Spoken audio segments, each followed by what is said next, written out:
Boa tarde, gente. Tudo bem? Depois de um tempo aí sem gravar um vídeo, estou aqui novamente para falar de algumas coisas que interessam para a gente, para a Igreja de Deus, para reforçar a nossa fé, porque o aspecto religioso no nosso meio, chamado de evangélico, que eu prefiro chamar de protestante, com exceções, lógico. Nem todo protestante é evangélico, nem todo evangélico é protestante. Parece que o aspecto religioso no nosso meio não tem evoluído muito, não. Muito embora algumas congregações de fé reformada, mais próximas da Bíblia, mais sérias, alguns homens comprometidos com a palavra tenham se levantado, tenham sentido o toque do Espírito Santo de Deus para mais uma vez se levantarem para proclamar as verdades do Evangelho, que isso nunca deixou de acontecer. Aconteceu durante os apóstolos, depois deles, na Idade Média, na Igreja Antiga, na Reforma Protestante, no meio do Grande Avivamento, na chegada do protestantismo de missão aos lugares onde foram alcançados por esses protestantes, ou seja, sempre houveram pessoas que se levantaram para proclamar a verdade. Mas, infelizmente, muita gente se desarraigou da verdade. Desarraigou da verdade porque a verdade incomoda. A verdade, ela faz com que você saia da zona de conforto. A verdade faz com que você desista dos seus próprios entendimentos e faz com que você se vire para algo que vai te fazer doer em algum lugar. A verdade tem que ter renúncia. A verdade não é aquilo que eu quero. A verdade é aquilo que as Escrituras proclamam.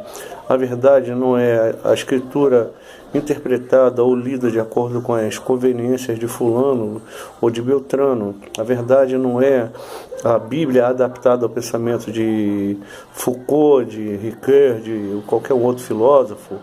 A verdade não é algo que está subordinado ao pensamento humano. A verdade não é uma questão de investigação humana. A verdade das coisas salvíficas vem da palavra de Deus. E a Bíblia, como palavra de Deus, ela já existia muito antes da igreja, né? As escrituras sagradas do Antigo Testamento existiam muito antes de existir igreja. E elas surgem no cenário da igreja como algo fechado, mais ou menos no início do século V. Mas não foi nada mais do que se canonizar aquilo que já era canonizado, ou seja, foi se dada oficialidade àquilo que já era oficioso. A igreja sempre leu aqueles livros, a igreja sempre teve veneração por esses livros, a igreja sempre teve esses livros como regra de fé. A igreja nunca deixou de praticar o que estava nele.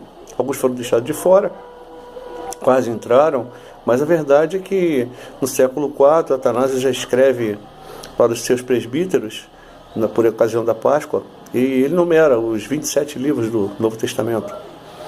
Então, não é uma coisa do século V, como alguns querem dizer. A Bíblia não está submetida a críticas humanas. A Bíblia não é um objeto de estudo para se derrubar o que ela diz. A Bíblia não é algo para ser encostado na parede, nem para ser colocado em banco de réus. Para mim, que sou protestante, sou evangélico, sou da palavra, sou de fé reformada, a Bíblia ela é inerrante. Não que ela não contenha erros, ela é um livro escrito por seres humanos.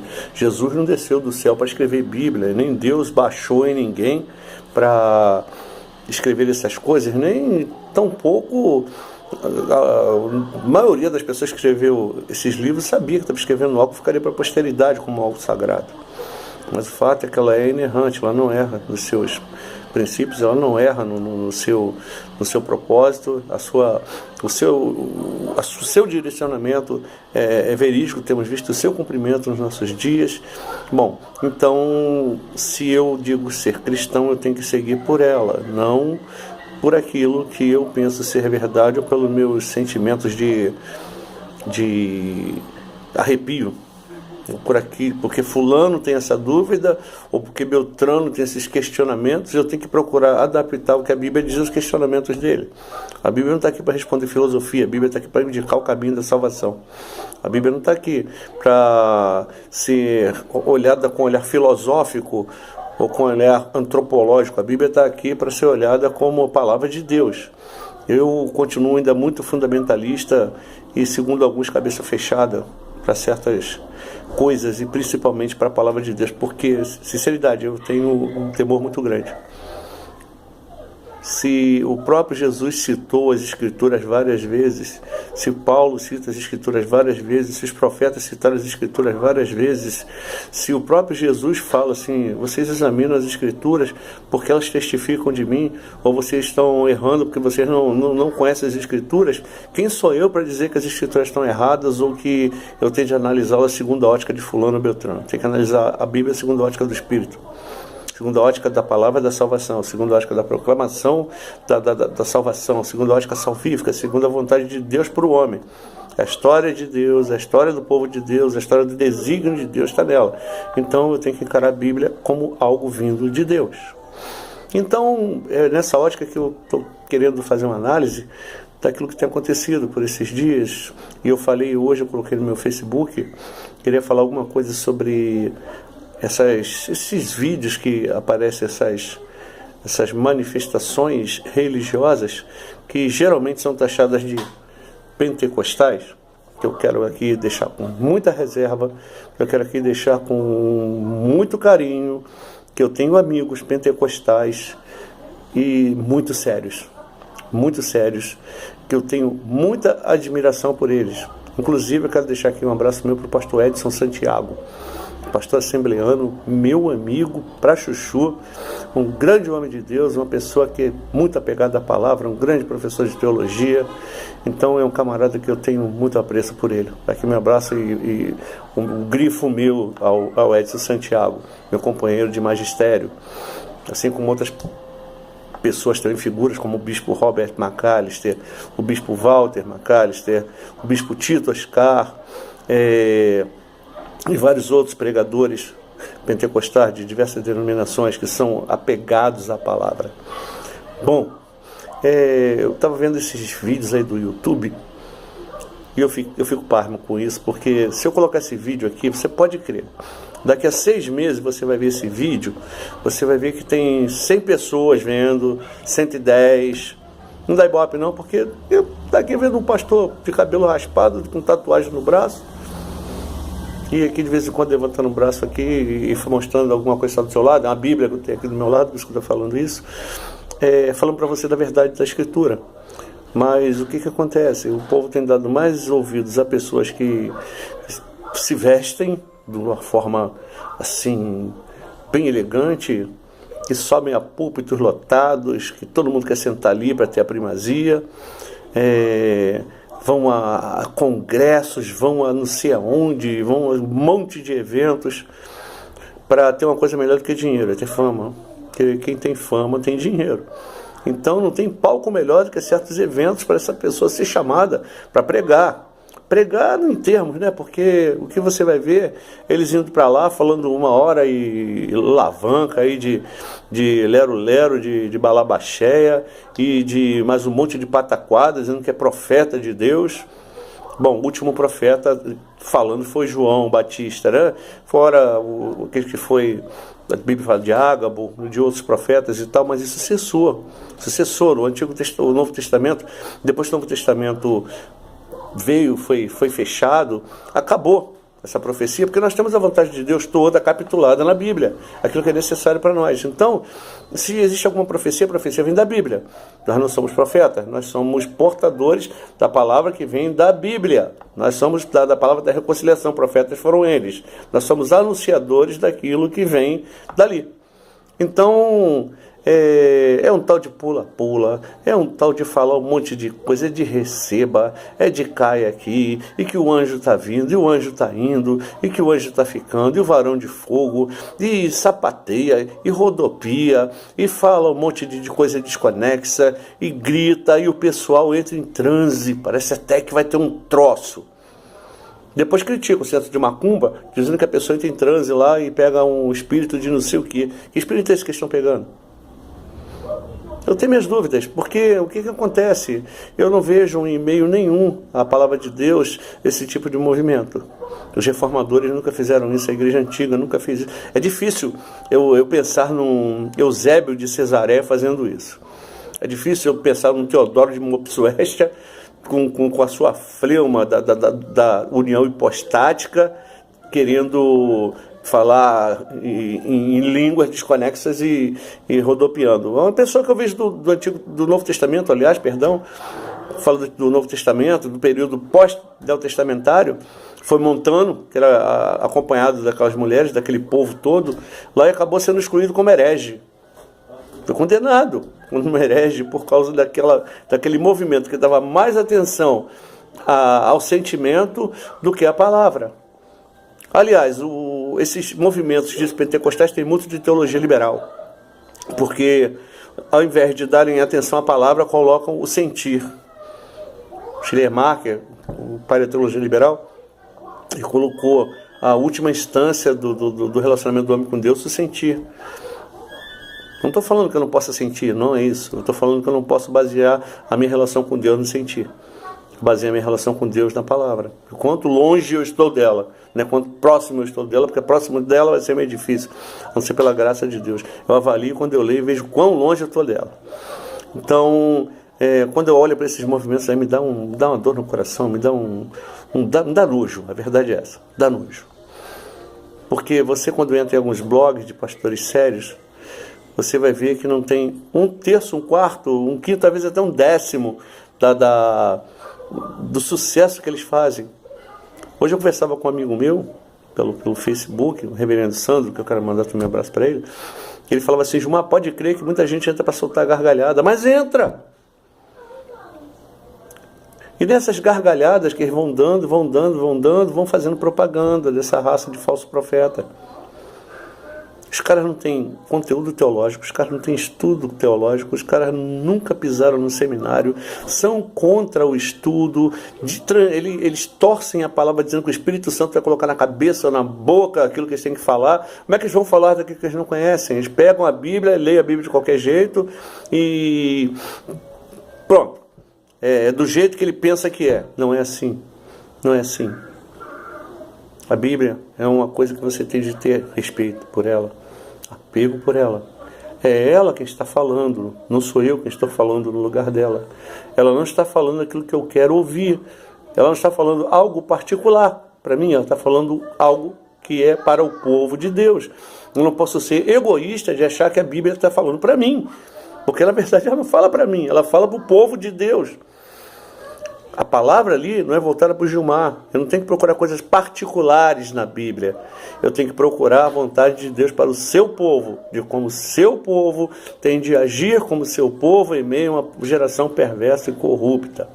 É assim que nós temos de encarar as Escrituras sagradas. Então nós não podemos colocar a Bíblia como um horóscopo, o nosso objeto particular de devoção, achando que ele é o nosso guru. Quem gosta de guru, com todo respeito, é o pessoal Sikh, que tem aquele livro que é o guru deles. E o engraçado é que eles vão ter mais apego àquela escritura do Grande Sahib do que às vezes os cristãos têm da nossa religião. Eles têm mais apego ao Grande Sahib, que vai dizer como ele tem que ser um bom Sikh, do que o cristão, que ele olha para a Bíblia e ele acha que ele pode ser cristão à moda dele. Deus nunca estabeleceu um culto que não fosse segundo o seu parâmetro, que não fosse segundo a sua vontade. Todo culto a Deus tem que ser prestado de acordo com aquilo que Deus prescreve. Deus não é um Deus de bagunça. Deus é um Deus de justiça. Deus é um Deus de amor. Deus não é um Deus que brinca de ser Deus. Deus não gosta de palhaçadas espirituais. Quando as pessoas quiseram adorar a Deus de modo errado, Deus fez com que o fogo consumisse. Quando se rebelaram contra o povo de Deus, contra o profeta de Deus, a terra abriu e eles foram engolidos. Então, a gente tem que tomar cuidado. Davi quis transportar a arca de um modo que a arca não era para ser transportada. Quando os levitas que estavam tomando conta da arca, foram tentar parar a arca, um deles morreu. Diz que o Senhor feriu a Uzá e partiu a Uzá no meio. Ele estava cansado de ver a arca, lidar com ela. Naquele momento, sabe por quê? Porque estava descarregada de um modo errado. Deus é específico. Deus prescreve o modo que Ele quer ser adorado. Ele quer ser adorado em espírito e em verdade. Em espírito eu adorar a Deus com a minha vida. Ali não está em letra maiúscula, ali está escrito em letra minúscula. Espírito em letra minúscula é adorar a Deus em minha vida, em meu modo de ser. E em verdade, eu saber o que eu estou fazendo. E isso só a igreja faz. A igreja que é chamada para ministrar na nova aliança. Então, amados, é inconcebível que muitos de nós ainda tenhamos pastores, né, temos de escutar assim: ah, pastor, eu fui na vigília de não sei quem, que maravilha. Olha, o chão pegou fogo. Lá apareceu o leão. Uma vez o cara falou para mim: ah, vi um leão, eu falei: pena que não comeu você. Pena que o leão não te comeu. Quer ver anjo.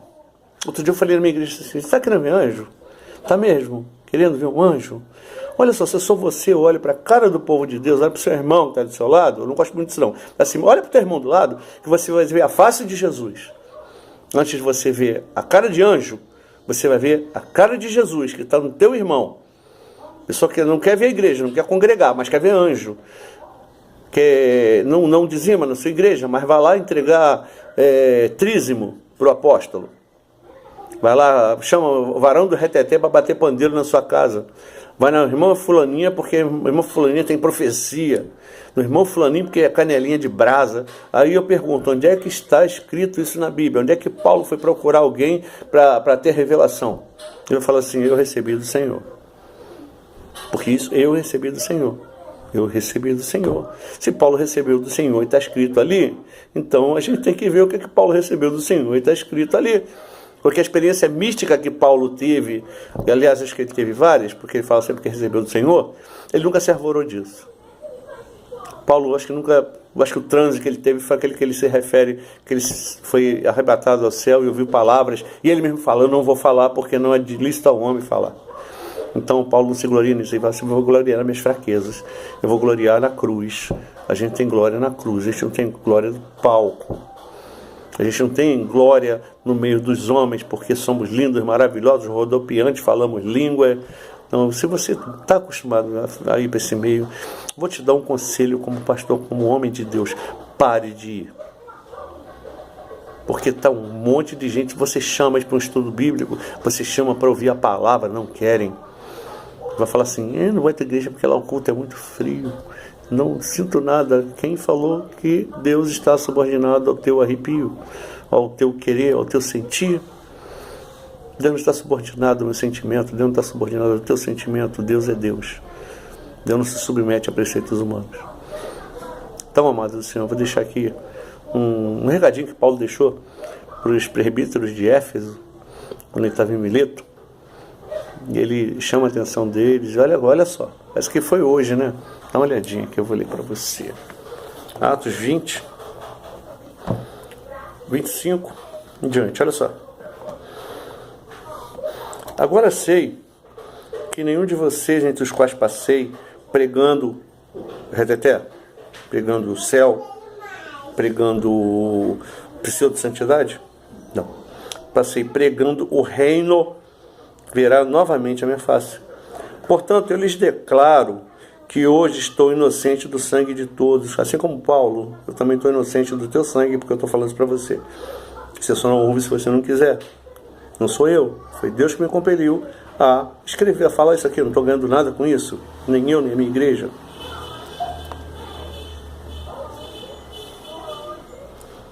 Estou inocente do sangue de todos, pois não deixei de proclamar-lhes toda a verdade de Deus.